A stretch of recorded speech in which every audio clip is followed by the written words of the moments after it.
ठीक है, अब जो हम लोग पहली गाइडलाइन पढ़ रहे हैं जिसमें हमारे पास दो अनइक्वल ग्रुप्स हैं जिनकी रिएक्टिविटी को हमने देखना है। सो फार पहले जो हमने एसिड डिस्कस किया था, जो कि मैं आपको दिखा भी देती हूँ, ये वाला एसिड था। इस एसिड में हमारे पास दो ग्रुप्स थे, एक हमारे पास फिनोलेट आयन था और एक हमारे पास कार्बोक्सिलेट आयन था। मीन्स दैट कि हमारे पास ये दो ग्रुप्स थे और हमने अल्कली सॉल्यूशंस लिया था ताकि हमारे पास फिनोलेट आयन और कार्बोक्सिलेट आयन बने। और हमें पता है कि जो फिनोलेट आयन है वो ज़्यादा रिएक्टिव है कार्बोक्सिलेट से, तो हमने इस तरह से इसको रिएक्टिव बनाया था और इसकी रिएक्टिविटी को कंट्रोल किया था। और हमारी जो डिज़ायर्ड प्रोडक्ट थी, जो कि ये एसिड था, उसको हमने बनाया था। लेकिन अब हम इसी गाइडलाइन की जो दूसरी एक एग्जाम्पल है उसको डिस्कस करते हैं। और उसमें हमारे पास क्या है, ये अमाइड फंक्शनल ग्रुप है। और जब हमें पता है कि जब अमाइड लिंकेज को तोड़ा जाता है तो हमारे पास दो चीज़ें बनती हैं, एक अमीन ग्रुप बनता है, एक एसिटाइल क्लोराइड बनता है। इसी तरह से जब इसकी डिस्कनेक्शन की तो हमारे पास जो ग्रुप आया वो हमारे पास इस तरह से आया, जिसमें एक अमीन ग्रुप है और एक हाइड्रोक्सिल ग्रुप है।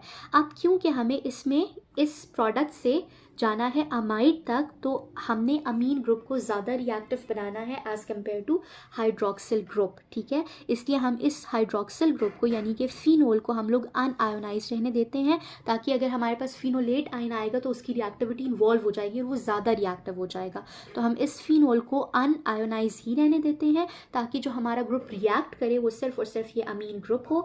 और जब हम इस अमीन ग्रुप की एसिटाइलेशन करें तो हमारे पास ये अमाइड लिंकेज बन सके। ठीक है, फर्दर ऑन हम इसकी डिस्कनेक्शन को देख लेते हैं। ये एक ओवरव्यू था जो मैंने आपको बता दिया। बाकी हम इस टेक्स्ट को रीड करते हैं और इसको देखते हैं कि इसमें क्या है।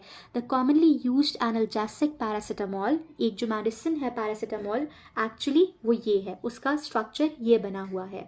यहाँ पे लिखा हुआ है कि it is a simple amide and should be available by acetylation of para अमाइनोफिनोल।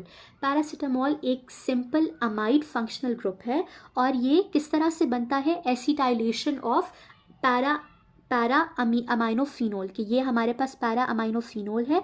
और जब हम इसकी एसिटाइलेशन करते हैं तो हमारे पास ये बनता है अमाइड लिंकेज, जो कि पैरासीटामोल में प्रेजेंट होता है। ठीक है, here we want to keep the phenol unionised. अब यहाँ पे हम लोग फिनोल को अनआयोनाइज रखना चाहते हैं so that amine will be more reactive than OH, ताकि हमारा ये जो ग्रुप है वो ज़्यादा रिएक्टिव हो OH ग्रुप से। ठीक है, तो हमें जो गाइडलाइन पढ़नी थी कीमो सेलेक्टिविटी की, वो हमने यही पढ़नी थी कि दो हमारे पास अनइक्वल रिएक्टिविटी के ग्रुप्स हैं और हमने किसी एक को रिएक्टिव बनाना होता है ताकि हमारे पास डिजायर्ड प्रोडक्ट आ सके, जो कि इस केस में हमारे पास अमाइड है।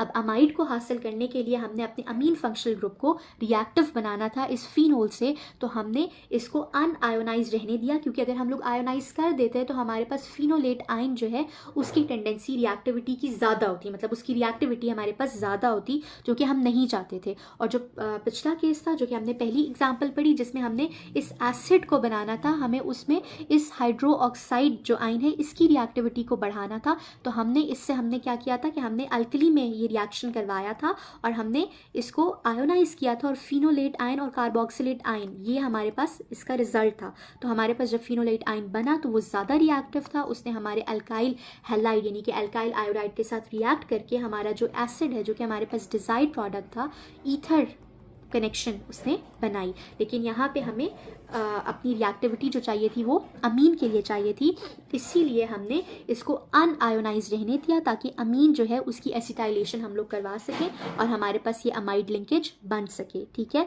तो ये तो हमारे पास हमने अपने पैरासीटामोल से ये फर्स्ट डिस्कनेक्शन की, जिसमें हमारे पास पैरा अमाइनोफिनोल आया। अब हमें पता है हमने इसकी फर्दर इसके पाथ को ट्रेस आउट करते जाना है और सिंपल स्टार्टिंग मटीरियल तक हमें पहुंचना होता है। तो हमने इसकी फर्दर की फंक्शनल ग्रुप इंटर कन्वर्जन, इस अमाइन से हमारे पास बना नाइट्रो, फिर इस नाइट्रो की हमने की डिस्कनेक्शन, क्योंकि हमारे पास CN डिस्कनेक्शन होगी और हमारे पास जो एंड प्रोडक्ट यानी कि एंड जो आया स्टार्टिंग मटेरियल बेसिकली, या जिस चीज़ तक हम ट्रेस आउट कर सके, वो हमारे पास फिनोल है। ठीक है, ये तो थी इसकी डिस्कनेक्शन। अब हम इस स्टार्टिंग मटेरियल से लेके इस एंड गोल तक जाएंगे और इसकी अब हम लोग सिंथेसिस देखते हैं। ये तो थी हमारे पास डिस्कनेक्शन। अब इसकी सिंथेसिस को हम लोग देख लेते हैं। हमने लिया फिनोल जो कि हमारे पास इजीली अवेलेबल होता है हमारी लैब्स में। हमने कराई इसकी नाइट्रेशन। इसकी नाइट्रेशन कराने से हमारे पास बना पैरा नाइट्रोफिनोल।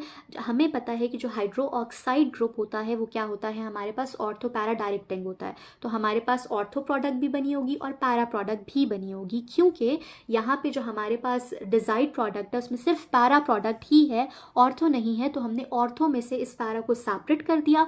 ऑल्दो हमारे पास जो प्रोडक्ट बनी होगी वो ऑर्थो भी बनी होगी, मीन्स दैट NO2 की कनेक्शन वो यहाँ पे भी कनेक्ट हुआ होगा और यहाँ पे भी कनेक्ट हुआ होगा। मीन्स कुछ ऐसे मॉलिक्यूल्स होंगे जो ऑर्थो सब्सटीट्यूटेड होंगे और कुछ ऐसे मॉलिक्यूल्स होंगे जो कि पैरा सब्सटीट्यूटेड होंगे।